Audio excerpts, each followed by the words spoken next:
Okay, good morning. For those of you who were able to join us in person today, I hope that you're excited. We're kicking off for the next 4 weeks. We're going to continue to build on what we've started going into the new year, really trying to have conversation around expanding your opportunity to grow wealth, thinking outside the box, moving beyond traditional real estate sales.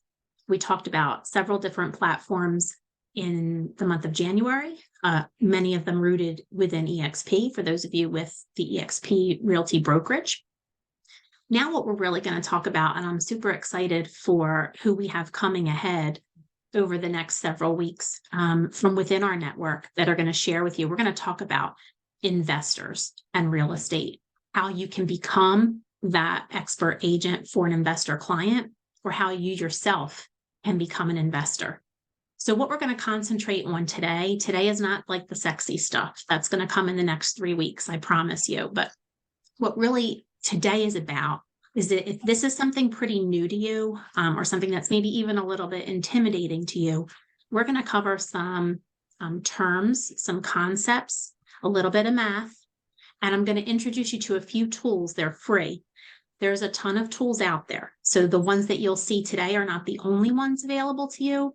They're the ones I chose because number one, they're free. I think that's important. But number two, and I think more importantly, they're really functional and easy to use. I've been in training classes. Honestly, I was in a training class where I paid $5 to download a calculator on my phone. And every time I open the app, I want to throw my phone out the window. And I paid for it. So the idea here is that I'm going to show you some tools that if you want to give them a try, they're not the end all be all, but they can really help you gain and demonstrate expertise and credibility when you're trying to guide and support an investor client. Okay. So I'm going to share with you at the end when we go through our next 3 weeks who we're going to have joining us. But for now, let's get started and really dive into the terms and the math. The unsexy stuff. So when we talk about investment properties, just understand, let's right off the bat, put it in context. We're talking about either rental properties, renovate and flip properties, or some combination of the two, okay? And every time an investor is presented with an opportunity, they're going to have to make a decision about what the use of that property would be. And it could be any of those.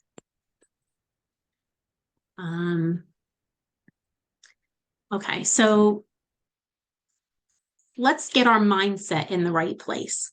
Let's think about what we know about our residential real estate experience. If you think even back to what Mary Maloney talked about when she described how she farms and how she appeals to different types of buyers, to different thought processes, some people analytical, some people emotional, some people really responding to the aesthetics of a postcard, right? And obviously much more emotional of a purchase. So many more factors to consider. You know, the long-term intention of the property, how long a family might intend to stay in a certain town, the school system, growing family needs, shrinking family needs. There's a lot of decision-making that goes into a residential property. That doesn't have to do with finances. But when you're really concentrating on the investor space, you want to make sure that your mindset is in a place where you recognize that almost everything that's being taken into consideration by the investor somehow ties back to finances. Okay. So let's think about those things. In terms of value, what is the investor thinking? I love this phrase, is the juice worth the squeeze? Okay. So the investor is trying to decide, is this project worth my time? Is this property worth my cash? Okay. If you can only spend $1 one way and you have 5 different options, the investor is going to try to determine what's that best way to spend that dollar to get the greatest return. Okay. What's risk in the investor marketplace? Here you're talking about the possibility of loss. This space that we're in, just like the stock market investing, you're taking on risk. You're looking for a greater return. But oftentimes greater return means you have to absorb greater risk, which means greater possibility of something going wrong or experiencing a loss. Another thing that an investor thinks about is opportunity cost. Opportunity cost is just like I said before, if you could spend $1 5 different ways and you choose option A, what happens with those other 4 options? Okay, you lose that opportunity and you have to decide if that loss is too great that maybe you need to reevaluate your criteria for making a decision about which of those 5 choices is best. And then the last thought in an investor's mind, well, not the last, but certainly one of the more prevalent, is highest and best use. When you have an opportunity to enter into an investment project, how do you make the decision of what that property should be used for? And if you only have a certain amount of dollars, what are the highest and best use of the dollars that you have on any particular project? Okay, so that's the beginning of the mindset. Then let's move into, I think these are important to cover. They're commonplace, but not necessarily, written to law or written to stone, if you will. But there are some guidelines that a lot of investor clients will use when making decisions about pursuing a project. And these are pretty broad. So there are, again, going to be other factors that each individual project will bring into play. But generally speaking, first, there's the 50% rule. 50% rule is essentially where an investor who's looking to be a landlord, right, who's looking to take on a property and rent it long term. Generally speaking, you don't want your operating expenses to exceed 50% of your monthly rent. Okay, just gonna go through and make sure I have everybody muted. If you're not muted, if you can go ahead and do that, that would be great. So the idea here is that you can take 50% of your monthly rental income and use that towards your mortgage and interest payment. But your other operating expenses, so that would include your taxes, your insurance, your maintenance, your repairs, should not exceed 50% of your monthly rental income. If it does, then you're putting yourself in a compromising situation and really need to more closely evaluate whether that's a smart project for you. Again, an unspoken rule. There's also the 1% rule, which, again, unspoken, is the suggestion that if you're looking at purchasing a property, you should expect to receive monthly rental income from that property that's at least 1% of your purchase price. Okay. Some investors, if they have a lot of competing projects, they'll go higher than 1% and they'll say, I want 2% or 3% before I consider a project worthwhile. Okay. But generally speaking, you won't see an investor go under 1%. The other sort of unspoken rule that I'll just mention has to do with more on the flipping side. These are distressed properties that an investor is going to purchase, renovate, and then flip for resale. In that case, there's a common unspoken rule. It's called the 70%. And what that typically says, the math there, think about the after rehab value. So that's what I've put here, ARV. Think of your after rehab value minus your rehab costs. Okay. And then take 70% of that. You want your purchase price, ideally with the 70% rule, to fall under 70% of your after rehab value minus your rehab costs. Again, these are not set in stone. These are not rules that you should be dictating to your investor, but these are broadly applied in the investor space. So you just having knowledge and awareness of them is going to help you understand your investor client's mindset. Okay.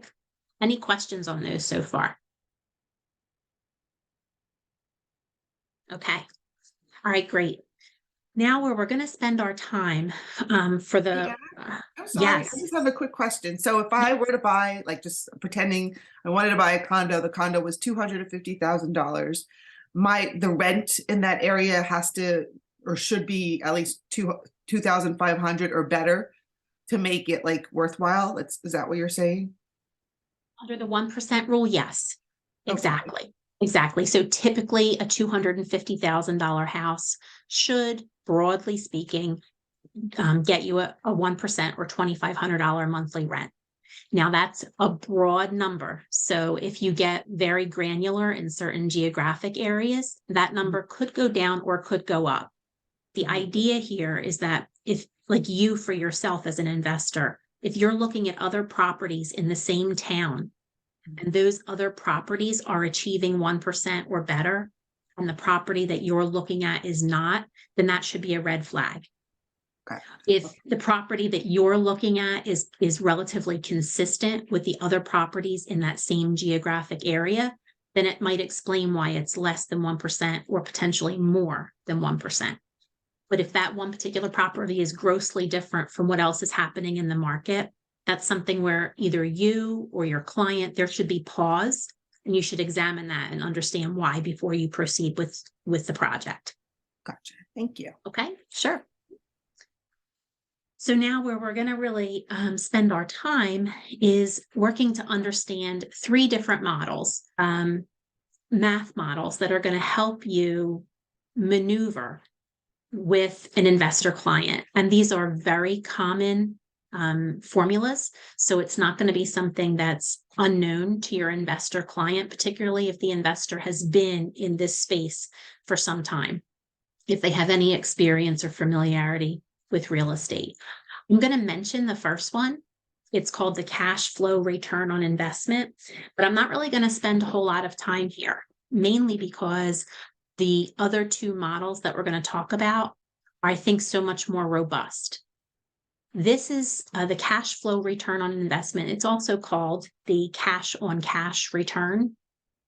This is just trying to capture a certain moment in time, the current period, so the year that you're in, and all it does is take a look at your cash flow in and your cash flow out at a very, very high level.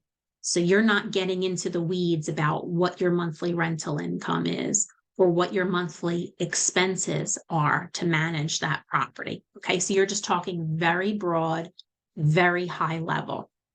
This is just a general examination of, like I said, ins to outs that you might leverage if you couldn't get to something more detailed. Generally speaking, what you should be looking at is that over the course of time, your cash flow in could continue to grow relative to your cash flow out, because one of your biggest expenses is your mortgage, which should stay static. Does that make sense? So your monthly mortgage payment won't go up over the time that you have that loan, assuming you're not refinancing or cashing out on equity. But all of the things being equal, you should continue to see increases in your incoming rents as you increase, with each renewal term or with each new tenant, while at the same time your mortgage payment should stay static. So if you're just looking very broadly at your cash in versus your cash out from one year to the next, you should see at least small amount of growth. It should continue to improve in your favor. Having said that, this is not, if you're talking about investors, typically you're talking about individuals that are way more engaged and want to get into the weeds. They don't want to pursue a project where they don't have those details available and accessible to them. So that's when we're going to move on to our next 2 models. The next one that we're going to talk about, and I think you've probably heard about this one in some of our other Leaders Edge training, and that's the cap rate, the capitalization rate. This too is going to be a moment in time. So it's going to take a look at where you are in the moment. It's not the most robust model. We'll get to that one. That's going to be the 3rd one that we cover. And the reason that it's not the most robust is because it's giving you a picture of a moment in time in the investment's life cycle. It's not giving you any idea of what your annual return would be from one year to the next on that particular investment. Okay, so we'll take it one step further when we get there. But so capitalization is going to be your return on your investment calculated this way. You need to know your net operating income, and we're going to talk about how to get there, divided by either the current market value or the purchase price. Oftentimes, the current market value is in line with the purchase price, but sometimes in a unique market like the one that we've been in, you see where purchase price has been different from current market value with, bidding wars and so forth. So depending on the market that you're in, most times, in most scenarios, you would defer to the current market value for this formula. But on occasion, when you know there's a unique situation or an anomaly in the market, it may be more appropriate to use purchase price to calculate cap rate. Okay, so let's take a look at how we get to that number. First, we need to know how to compute net operating income. Okay, let's take a look. So here, you're going to start with your gross potential income. Gross potential income is where you're just looking at the rents that you could receive on any particular property. Okay, so if you anticipate that you can get $1,000 a month, then that's your starting point. Your gross potential income is going to be $12,000 for the year. Okay, then you're going to factor in what's called a vacancy factor. Sometimes this is a component that investors will incorporate into the formula, but sometimes they won't. It depends on the actual property, depends on whether you think you can garnish long-term leases versus short-term. But if you do anticipate that it's going to be short-term and it's going to roll over frequently, then an investor will likely factor in vacancy, because there will be times where the property is potentially vacant, having to go back to market to find a new tenant. Okay. This is something that would reduce your potential income. Okay, so obviously, if there are periods of time or months during your ownership cycle where there's no tenant, then there's no rental income. Okay. Another thing that you have to remove, that you have to deduct from your gross potential income, are your taxes, insurance, maintenance, and repairs. Those are 4 things that you have to pay for that are going to come out of your potential income on that property. Okay, so once you've identified what those items are, you're going to get to net operating income. Okay, so now let's take a look. Let's put this into practice. And this is where I'm going to show you one of the first tools that I think you'll find helpful. Let's take 3 scenarios. Let's say we're working with an investor, and the investor has 2 real estate projects in front of them. And then they also have the opportunity to consider treasury bonds. Maybe they don't want to invest in real estate right now. Maybe they want to go to the financial markets instead. So these are our 3 options. Option number 1, the investor is going to take their money and go and put them into treasury bonds with an annual return of 3%. Let's say option number 2, there's $1 million property that's currently achieving $90,000 in rents, but has an annual cost to maintain of $20,000. Okay, so $90,000 being your gross potential income, your gross rentals, $20,000 being a combination of your taxes, insurance, and maintenance fees. Okay. Then in the third option, let's say that there's an opportunity to invest in a project that has annual rents of $125,000, but the costs to maintain that property for the year are $40,000. And let's say apples to apples, we're looking at the same $1 million value of the property. Make sense? Okay, so we're going to head on over. I'm going to show you a cap rate calculator. This is one that I really like that's actually available. It's free. It's through RentSpree. And I am going to include all of these links. I'll throw them into the chat at the end, but I will also include them in a PDF that we drop into the Dropbox with the recording from today. But this is a very easy cap rate calculator to use. Like I said, from RentSpree. This is if you are a Bright MLS subscriber, then you might be familiar with RentSpree. I know it's one of the many tenant screening platforms out there, but you don't need to subscribe to anything or log in to get to this calculator. Okay. What we're going to do, it explains a little bit about how the calculator works, but this is what we want to get to, the actual place in the calculator where you can enter the values. And I'm just going to go ahead real quick and reset it so that you can see it from scratch. Okay.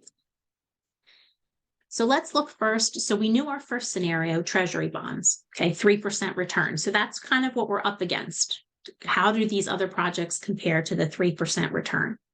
So in our scenario number 2, just to remind you, we said we have a property value of $1 million. We have annual rents income of $90,000 and costs of 20. Okay, so let's plug that into this calculator. We're going to put in our property value. There's our million. We're going to put in our rental income. Okay, and let's say that's our only source of earnings on this property is the rent. And then let's take a look at our expenses. We said in total 20,000. So how about we allocate that 5,000 to maintenance, 10,000, would be 10,000 to property tax, and maybe another, we'll put 5,000 for insurance. Whoops.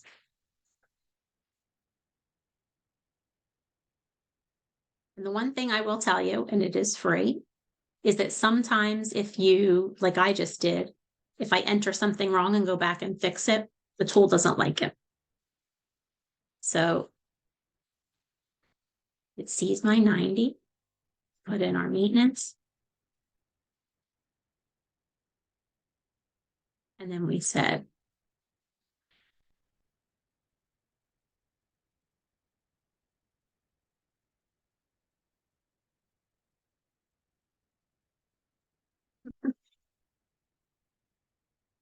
okay, maybe that field, I've never used that field before.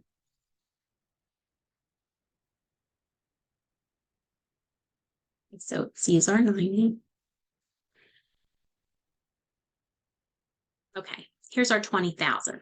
Not sure, I must be entering something incorrect there that's causing it. But when you saw those letters here, as opposed to a calculation, it definitely didn't like something that I was doing. So here's our scenario, exactly like we saw on the slide. Million, 90,000, 20,000. This is our cap rate, 7%. Okay, typically, and what you have to understand and put cap rate in context is that you can't necessarily look at this percentage in isolation. Usually an investor is going to look at this and compare it to the cap rate of another project. Okay, so in and of itself, that 7% might be good or it might not be good. It's going to depend on how it compares relative to other projects that are presented to the investor, how they spend their dollars. Typically, generally speaking, a cap rate between 5 and 10% is going to be maybe like the desired range. Again, it's going to depend on the investor, going to depend on the projects that they're having to decide between. It's going to depend on their cash flow and their ability also to retain financing. Okay, but this is 7%. So let's go ahead and look at our third scenario. I'm just going to open up another window so we can see comparison wise. If we go back to the calculator and we said same property value, right? Yeah. But now in our third scenario, we've got rents of 125,000, cost of 40,000. Okay, so let's head back over to the calculator. Our rents are 125. Oops. So there it sees my 125, and let's figure in our expenses of 40,000. Okay, 125 and 40. So now it's automatically calculating cap rate at 8.5%. So in this project, we're looking at 8.5. In this project, we're looking at 7. So how does that compare? What does this mean when we look at these two projects? When you're looking at cap rate, when you see one project come in higher than another, then what that typically indicates to you is that the higher cap rate means greater risk. Okay. Yeah. So in this case, you have a property that can, in scenario 3, can garnish greater earnings, greater rents, but requires greater expense to maintain. Okay. And what cap rate recognizes is that because you have greater expense and obligation on that property, that you are taking on greater risk in being able to maintain this level of rental income in order to get the return that you're looking for on the property. So again, if we were broadly speaking, if I were an investor that would not consider projects outside of the 5 to 10% range, both of these projects would be within my range. So then it becomes a matter of if I can only choose one or the other, I'm going to make decisions about property itself. If they are in the same geographic location or in different geographic locations, I'm going to look at what's happening with other rental properties. So you as the agent might want to be spending your time taking a look at what's happening with other rentals, similarly priced rentals or rentals within that geographic area. See what their list price is, see what they're renting for. Have conversations. Don't be afraid to call other agents that have either recently closed or have a current listing in the rental space if you're trying to help an investor make decisions about whether a market is worthwhile or whether a project or property is worthwhile to purchase. Okay, so these are some of the things. This is not going to, in and of itself, make you an expert in the real estate investing space. But what it does is it helps you align with the mindset of the investor. This is a common formula, a common tool, common number, because again, you're talking about investors that are financially driven and have a numbers mindset in making their decision from one project to the next. Any question on that? Any experience on that that you'd want to share? Make sense? Yes, Yeah, again, it's the unsexy stuff. I'm loving Okay. it. Thank you. I'm working with an investor right now and I didn't know how to navigate. So this is great. Thank you. Awesome. Good. That's great. So one of the things that I'll say, and I'll mention it again, even more so when we get to the next tool, is that this is something I really encourage you to practice. The way that you get confident in what these numbers look like and what they mean is sit down and write out a couple of scenarios. For Sarah, in your case, you're actually working with an investor. So take back some of the feedback that you've gotten from them. Sit down for a half hour, one day and play with some of these tools. Plug the scenarios in and see what the results are and challenge yourself a little bit to understand what they mean. There's also a lot of information on the internet to help fill in the blanks too. So, and then of course, you're going to hear from some great experts the next 3 weeks who will be tremendous resources to you going forward. They've been successful in the investor space and can offer you guidance and support as well. I want to get a rental property myself too. Fantastic. And you'll hear from next week. Well, I don't want to get too far ahead, but you'll have strategies before the end of the month that will help you not only identify a good property, what a successful agent does, what his steps are to identifying worthwhile properties. Then you'll also get some knowledge on how to manage that property, how to factor in what the costs are. Do you go with property management? Do you not? When do you make the decision that it's time to sell? When do you need to reevaluate how your investment portfolio is working for you? Those are all the things that are ahead of us. But this is an important beginning foundation because these numbers, these terms are going to factor into a majority of the conversations that you are having with investors and with you as a potential investor yourself. Having this knowledge will help you as you either secure financing or are working with a co-op agent to secure a deal and get a deal to contract for yourself. Okay. Thank you. Sure thing. So let's head back. Yes. Diana, quick question. Hi, You Inez. mentioned Yes. that, hi, good morning. The 5 to 10%, the investor can decide on the property normally between 5 Very and 10. broad. Yes. Right. What happened lower than that? So typically what's going to happen now as you get lower and you get into remember our scenarios, we were looking at a 3% guaranteed return on the treasury bond. And then we were looking at 2 investments. As you get lower, that's a suggestion to you that your return is lower, but your risk is also lower. Okay. So a lot of the decision-making is going to be how much of a risk taker the investor is. So, and also remember, depending on the market conditions, when you get closer, like if we look at these scenarios, if we plugged in a scenario that put us at 4%, for example. That's what I was thinking. So that 4% is awfully close to the 3% that the investor would get in treasury bonds, right? Yeah, So then when it gets to be that close, it's going to be up to the investor to decide what other factors are important in the decision-making process. Okay. okay. Maybe the investor was considering getting into a new market that they're not familiar with, that would, from that standpoint, there would be a big learning curve, right? It would take them a lot of sort of barriers to entry in that geography. So they're trying to decide, should I pursue that project? If that project were closer to 10%, versus the 3% in treasury bonds, well, then there's a compelling motivation there, right, to enter, Right. but also there's going to be more risk.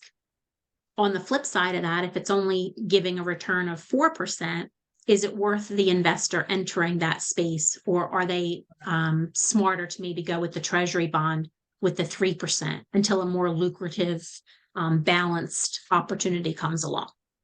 And the other question, that 3% is clean or is it taxable on the treasury bond? Did you consider that or not?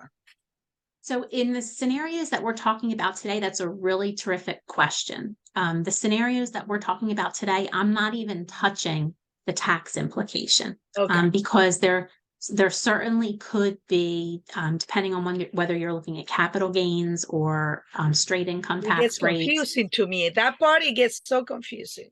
It does. And I agree with you, but keep in mind too, that typically answers to those questions require a tax professional. Yeah. You don't want to suggest, just like you don't want to be a lawyer in a residential or Right, real estate right. transaction, you don't want to claim to be an accountant giving tax That's what I do. I advice. tell them, you got to do your numbers. You got to do your numbers with your professional. And get advice from the tax professional who knows Yeah. their full tax picture, because there Okay. are so many components to filing of a tax return that you don't know about, and you don't Right. want to make recommendations or give Okay. financial advice based on just a piece of that whole pie. Okay. Thank you. Yep, sure. Let's just check in here to see if there's a question. Yes, Marco, we do make the recordings available. And thank you. I appreciate that reminder. If you are on the Zoom currently, if you haven't been receiving the emails, or this is the first time that you're joining us and you want to make sure that you're getting all of our content for February and going forward, drop your email in the chat. I do go through at the end, and I'll make sure to add you to our email distribution.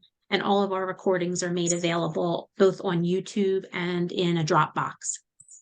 And so, like I mentioned, in the Dropbox, not only will we have today's recording, but we'll have access to all of the links that and tools that I'm sharing with you as well. And again, just recommendations. There's plenty out there to pick from.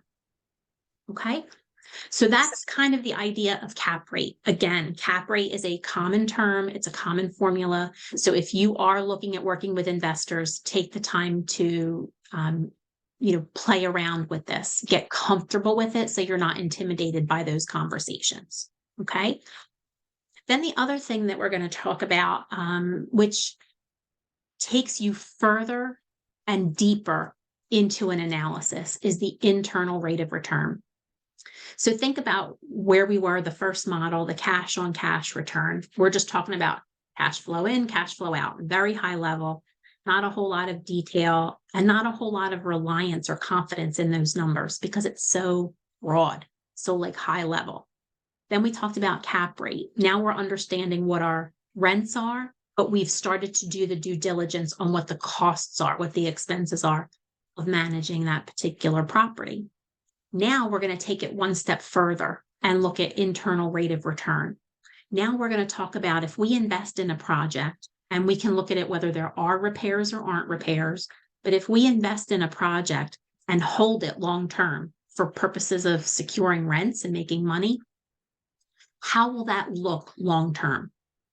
It recognizes in this model that you should expect the property value to appreciate. This model recognizes that over the course of 10 or 20 years, your rental values will appreciate. But also on the flip side, your taxes are going to go up. Your insurance is going to go up. But this model is going to look at all of that, and it's going to help you understand what your annual rate of return would be once you feed all of those details into the scenario. Okay. Just one quick thing before I show you the tool itself, because term that probably most of you have already heard before today is return on investment, ROI. That's a really broad term that you can use in a lot of different contexts. You can look at that, from a financial standpoint in real estate. You can look at that on, something you're trying to explain something to your kids about, how much time they invest in a sport and what's the return on their investment, the return, the benefit that they get for the time and effort and energy that they put into that activity. Return on investment is something that you hear about very broadly. It is a very broad term. It's looking at your overall return. When we talk about internal rate of return, which sometimes you see as IRR, that is going to be very specific. Where, like I said, we're getting into the weeds. We're looking at detail and breakdown on paper, what a scenario, what a property would look like, and what the annual return would be over the course of the lifespan of that project. Okay, so let's take a look at this tool I want to show you. This is, so the first one, the CAP calculator came from RentSpree. This is actually a really good rental property calculator that comes from calculator.net. Calculator.net has about 30 or 40 different calculators at least. And if you want to do like fitness calculators, there's a whole variety of financial calculators, real estate related. So even if you're working with a client and they need some help identifying what their monthly mortgage payment would be, this is a great resource that you can share with them. And you can find the mortgage calculator that would help them identify what their monthly mortgage payment is. But for our purposes today, if you go to calculator.net and you search for the rental property calculator, this is what you're going to get. Okay, so we're going to enter a bunch of information here. Let's go back, just like we did on the cap rate. We're going to go back and outline a couple of different scenarios. Okay, let's say in scenario 1, we're looking at a project that's got a $400,000 purchase price. We're going to put 20% down. We're going to go with a 30-year note with a 6% interest rate. Okay, so these are all standard things so far. And expect to pay $3,000 in closing costs. Let's say if I'm considering this project as an investor, it's important to know that there are no repairs. I expect to be able to start renting this property right away without having to put any cash out to repair or renovate. The annual taxes are going to be $8,000, insurance $2,000, and annual maintenance also $2,000. I expect to get $4,000 monthly rent on this property. So just circling back to the beginning, just kind of remember what we said about that 1% rule. So this is in line with the 1% rule. Monthly rent $4,000, purchase price $400,000. Okay. Let's assume that we're looking to hold this project, hold this property in our portfolio for 20 years. We expect it to appreciate at an annual rate of 3%, cost to sell 8%. Let's talk about the annual appreciation number real quick.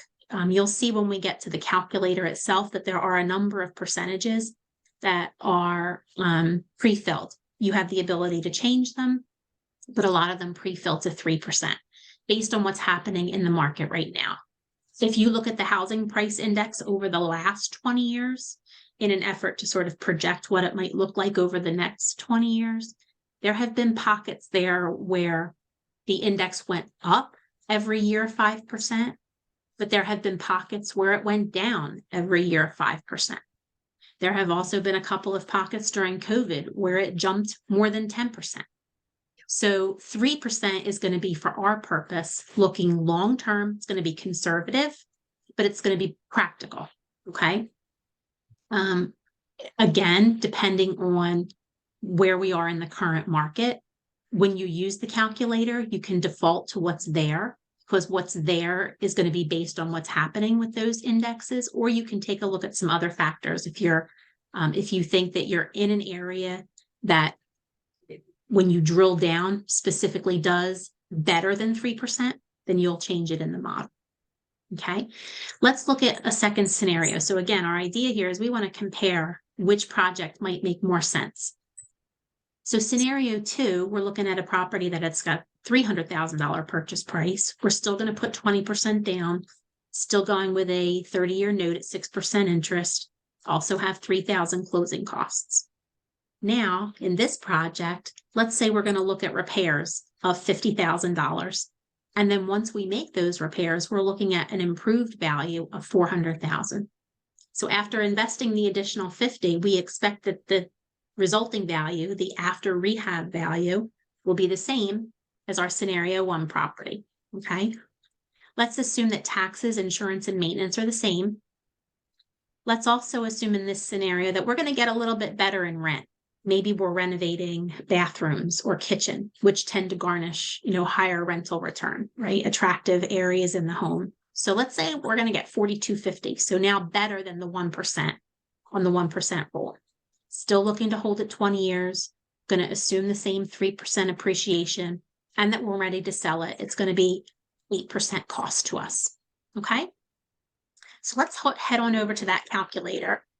And this is where we're going to enter the information. And I'm going to go ahead. I have the information pre-filled, but I'm just going to take you through one of these scenarios from a blank screen so you can see how it actually works. So when you first head into the calculator, it is going to have a lot of pre-filled numbers. So what we need to do is go back for our scenario 1. Remember, we set a $400,000 purchase price. Okay. We are going with a loan, so I'm going to leave that at yes. We said our down payment was going to be 20%. We're going to change our interest rate to 6%. Our loan term is going to be 30 years, so we're in line there. Our closing costs were also, we said $3,000. And for our first project under consideration, no repairs. So I'm going to leave that checked as no. Next, I'm going to look at the expenses, what it's going to cost to carry this property on an annual basis. That's important that you understand you're entering the annual number here. Okay. So we said in our scenario that our taxes were going to be $8,000. Our insurance was going to be $2,000 and our maintenance costs also $2,000. And I'm going to remove this other number. Now, if you have information about a particular area where you're looking with an investor and you know that the property taxes have gone up greater than 3% every year, you can change that number. On the flip side, if you know they've been static for the last, 5 years, you can adjust that number down. But again, it will default to the 3%. Okay, so I'm going to go ahead and leave that. Now let's move over to our income. When we entered expenses, we were looking at annual numbers. When we enter income, we're going to look at monthly numbers. Okay, so monthly, I said I was going to get $4,000 in monthly rent. I'm also going to assume that that'll go up 3% every year.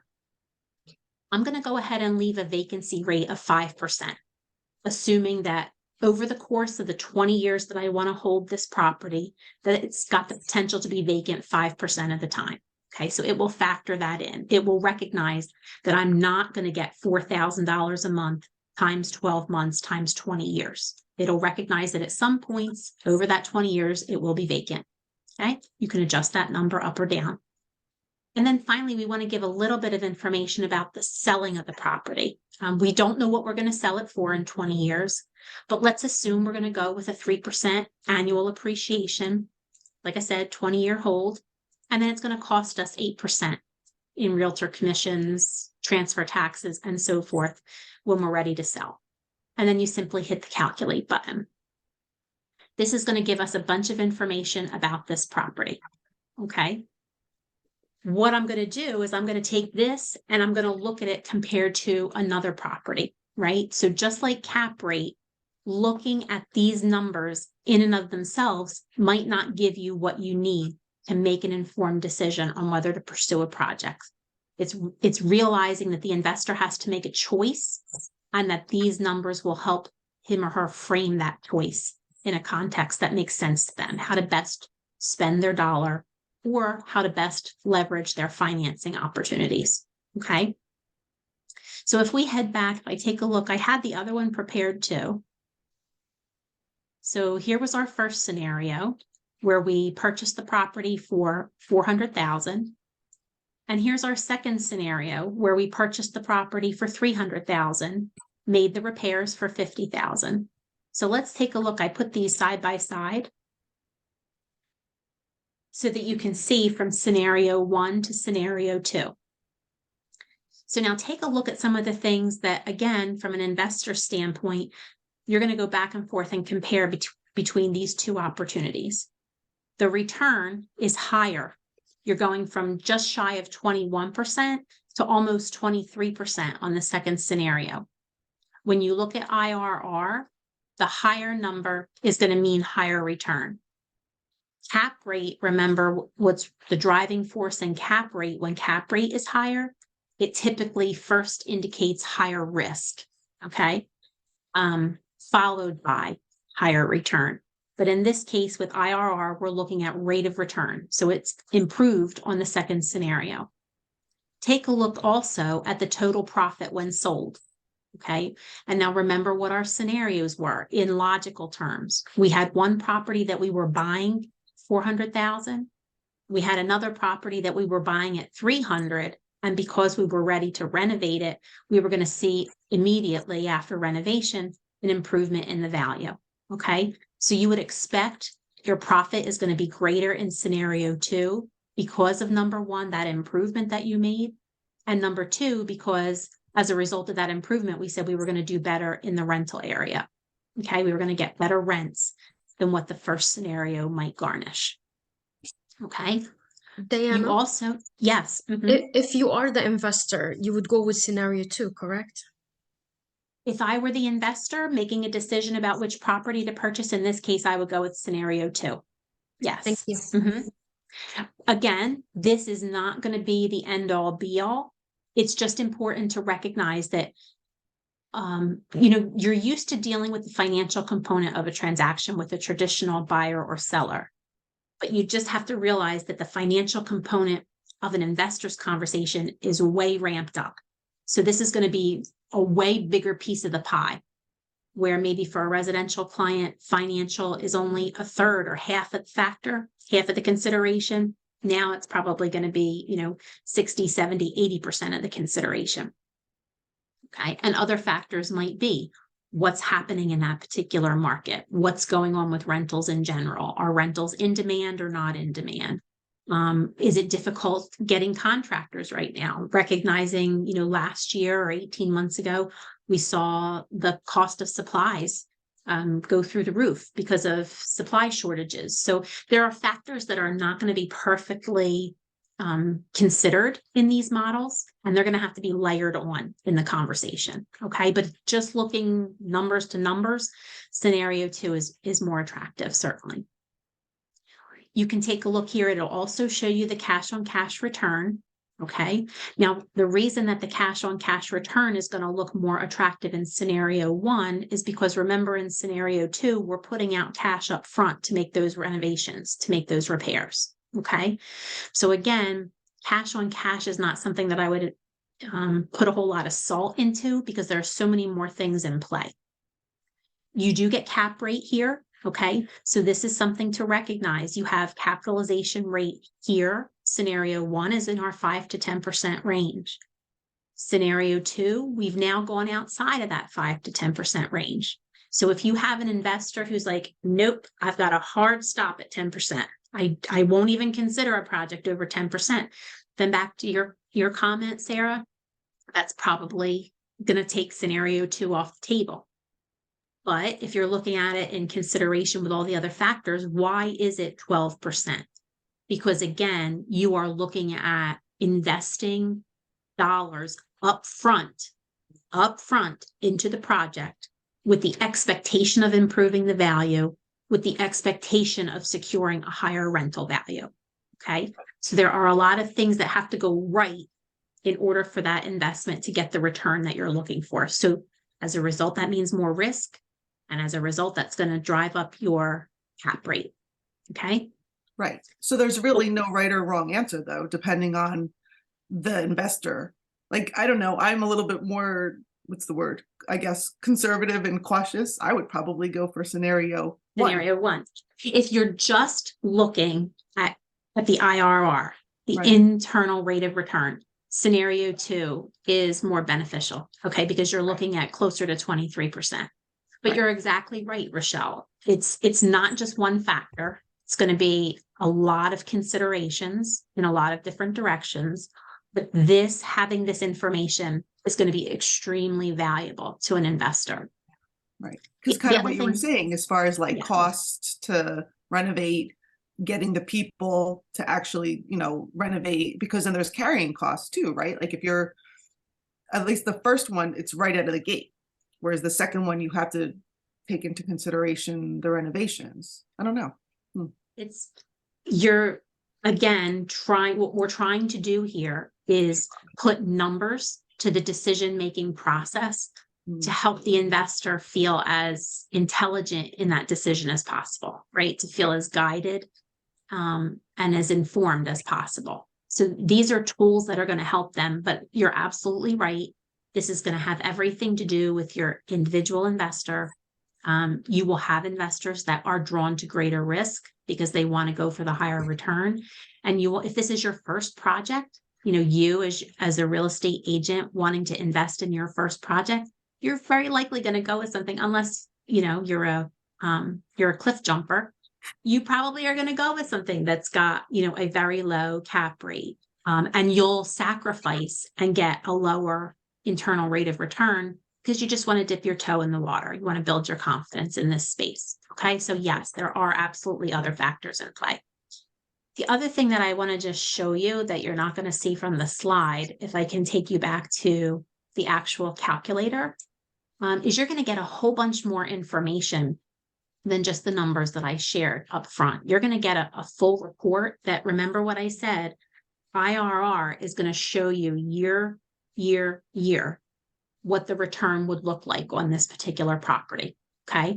So it's not just going to show you your overall ROI. You're going to actually see from one year to the next what the expectation is on this property based on the details that we enter. Okay. And you can get this, in both places from both sets of numbers that we ran.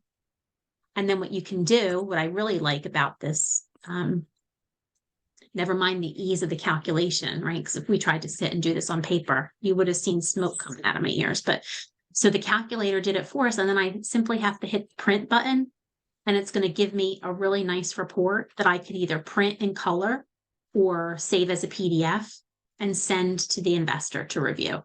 Okay. And it's going to give them all of this information. It's going to give them that annual breakdown over the 20 years that we're talking about for this potential investment. And then it's also going to go back and give the details that we entered at the start, what our criteria was in getting to these numbers. Okay. Does that help? Does that make any sense? Do these tools seem like they would Yes, be useful and 100%. helpful? Okay, Yes. good. It's funny. the I goal. just got a text message from my investor sending me a property for 350,000. But the rent in that area, I know that area. North Brunswick is right next door to where I live. The highest rent you can generate for that condo is 2,500. That's a So big. even I just texted him no. So even before you get into, leveraging some of these models and running some numbers, right off the bat, if you go back to that very simple unspoken 1% rule, it's got to be super compelling, right? Thank you. I'm To- implying already everything you're telling me. So and that's not to say that you should just invoke the 1% rule. There could certainly be factors that you have to give consideration to. Hear the investor out, understand what their thought process is. Sometimes, an investor is just trying to move into a new space. And so they'll be willing to take on more risk and maybe with not a great return in an effort to break into a market. My situation, he's an IT director and he has a little bit of cash and wants to get into something and he's clueless. Well, then in that case, because there's going to be a learning curve there, lean into the 1% rule. Yeah. Thank you for not making me feel like the blind leading the blind. That's great. These are good things to get you started. Go ahead. I hear somebody. Deanna, Yes. it's Maria. How are you? Hi, Maria. How are you? It's my first time joining. I'm glad you're here. I always miss all of this good stuff, but anyway, my own fault. I wanted to say something also, because all of these numbers do make sense. However, I'm the investors that I'm getting right now, a lot of them, depending on their down payment too, a lot of them, you're right, a lot of them are, like they want to get their foot in. and they don't have to have like high, rate of return, but they just want to get because they believe that the property value and somebody else is paying for it. I even have investors that are willing to take loss in the beginning. So those things are things that I'm just sharing it to everyone, that you got to assess your client too. Sarah, that this will apply to you. If you invest, you can give your investor what ask your investor, what are they looking for? Are you looking for like a big return, or you're okay with this? So you got to assess those two things. That really helps leading them to the right property. That's all. Yeah, Absolutely. he Absolutely. said, Thank you for that, yeah. Maria. Thank you, Maria. He said he wants to break even. He just wants to garage his money somewhere. Hmm. But There you go. yeah, but that Mhm. property is way too high for what he wants. So Oh, okay. absolutely, I appreciate what you're saying, Maria, and and it's it's in that regard, it's exactly like working with a residential client. Your first and foremost obligation is to ask the right questions, to understand what your investors' motivations are, what their limitations are, and to gauge where they sort of are. If you think of risk as like a continuum, try to gauge where they are. Are they willing to go to the hot end of the spectrum, or does it have to be cold, almost icy when it comes to the amount of risk that they're willing to take on? That you Right. will assess by the questions that you are asking.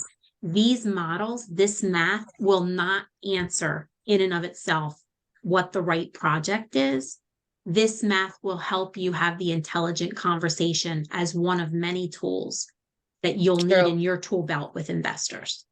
Yeah, this is true. And as long as you tell them, hey, this is what, decide, from looking at this, decide where you want to go. Yep, absolutely. Absolutely. Thank you for that feedback, Maria. The other thing that I just wanted to share with you, because so many of us, our phone is our computer these days. There is also an app that I will share the information in the PDF with PDF links to these other calculators. But there's an app for free. Remember, I told you I paid for a calculator that has me chucking the phone out the window every time I try to use it. So this did not happen when I use Deal Check. Deal Check is going to be kind of similar in feel in the way that we leverage these other tools. We literally just pulled them up. We had our scenario sort of written out, and all you're doing is going and plugging in the numbers to be able to see what your cap rate or your internal rate of return is. So this is something that you can easily download on your phone. Just go to the App Store and find it. Give it a try. If you don't like it, just delete it. The one thing I will say there is it does require you to create a login, which you can just do with your account, but it's free. There's no subscription or cost involved. So you can, once you log in, create a password, you're good to go. Okay.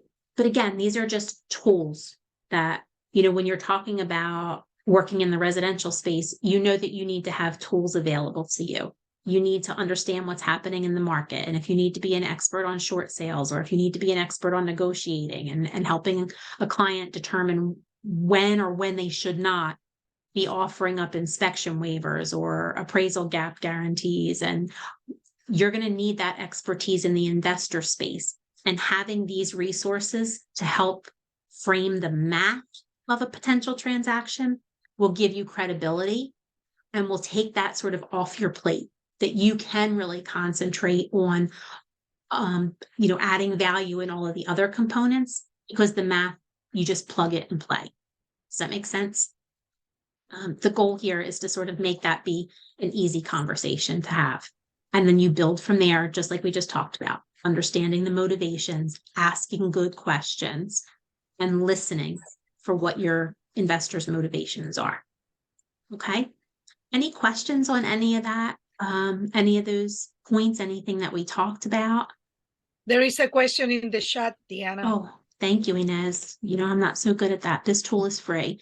Lucas, yes, all of the tools that we've gone over. So the cap rate calculator with Rent Spree, the calculator.net calculator, free. The only thing that requires any type of login is Deal Check in the App Store, but it is also free. Okay. Thank you, Inez. And thank you, Lucas, for your question.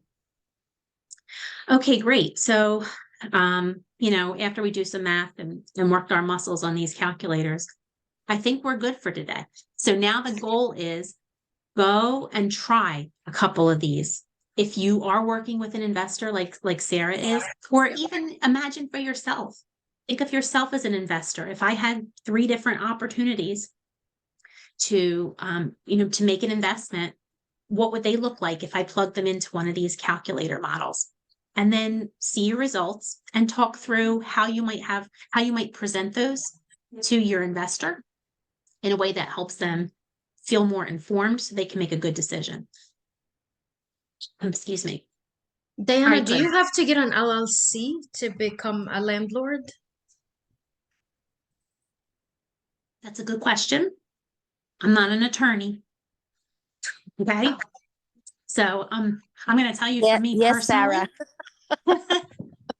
You don't I need love to- you, Maria. Excuse me. I will recommend but you that. I should. will recommend that. Okay. For me personally, I would absolutely get an LLC because when you take on responsibility as a landlord, the LLC gives you insulation and it protects your personal assets and interest from any of the business or landlord assets and interest. So yes, I would absolutely open an LLC. Awesome. I'm gonna mute real quick to give me 10 seconds to get this frog out of my throat. Oh. Excuse me. Okay. So here we go. So that's our foundation. We got like the unpleasant stuff sort of out of the way, and you can do a little practicing. Now I'm super excited to tell you who we're going to hear from over the course of the next 3 weeks, because you're going to get some really great information from people who are killing it in this space, who are ready to share with you what they know. Next week, we're going to talk about cultivating investor clients. So if you want to identify an investor client and then build that relationship, we're going to hear from Scott Zielinski. He's the team lead of the Zielinski Real Estate Group, and Omar Din. He's the team lead of the Din Real Estate Group, both killing it in this space. Okay. They have models. They're going to share their tips with you, and they're going to help you break into it. Awesome. Then from there, the next 2 weeks after that, we're going to shift gears. What if you wanted to enter the real estate space and you wanted to become the investor yourself, purchasing some properties? Now's a really good time to look at that. Joe Colella from the ROAC real estate team is going to join us on the 15th. Super excited to have him. Yeah, I love Joe. Again, another Grand Slam hitter in this space. So we're going to hear from people who walk this walk, which I'm super thrilled about. And then we're going to wrap it up the last week in February. We're going to talk about how you manage your investment pipeline. You're going to hear from Christian Giamenko, who you know from the Tuesday Masterminds. Christian does investing in the real estate space. Actually, that's how Christian became a realtor, because he invested in real estate and then was sort of intrigued and turned on to the process. And that took him from Wall Street to real estate.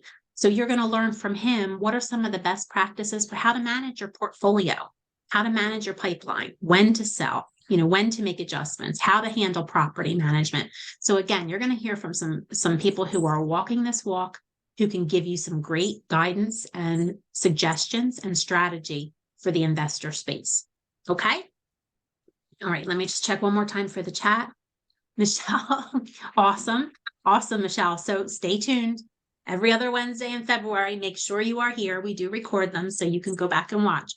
But hopefully you're able to join in person, because then you get the benefit of asking questions and getting them answered in real time. So I appreciate that everybody that started today and stuck with it and got through the math. And now I hope you'll join us next Wednesday for Scott and Omar. Make sure one more time, if you haven't already, that you drop your email in the chat if you're not on the distribution, and then you'll get notification sometime in the next typically 24 hours.